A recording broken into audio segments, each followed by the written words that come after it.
ما تنظیم سیستم توزیع رو کاملا توضیح دادیم که از کجاها باید ریگلاژ شه. حالا مهمترین کارش اینجاست. یه لحظه گوشی رو بده. ببینید ما اینا هنوز قفله.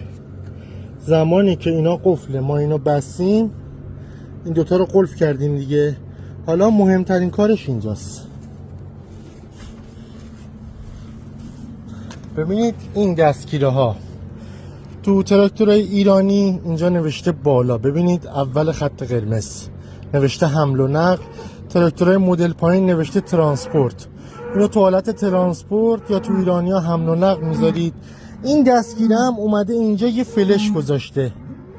این فلشه، این باید بیاد روی فلش وایسه اینجا.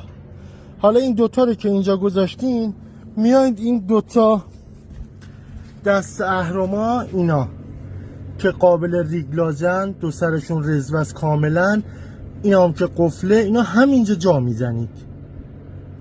اوکی، این دوتا قفله. اونا هم که گفتیم یکیش تو حالت ترانسپورت یا تو تراکتورهای ایرانی حمل و نقل، اونم گفتیم تا بالای فلش. این کواتران رو اینجوری میذارین. حالا هر کجا که اینا رو باید با اینا تنظیم کنید تا بره تو سوراخاش. این تا اینجاش. حالا بعد تراکتور رو روشن میکنی اینو میای بالا، اینم میای بالا تا اون. اگه دیدین اینجاها تراکتور تق تق تق تق میکنه، اینجا پیچ داره. این سه تا پیچ هشتی رو شل میکنید اینا رو. این کاوره خودش یه ذره بازی میکنه، عقب جلو میشه کامل.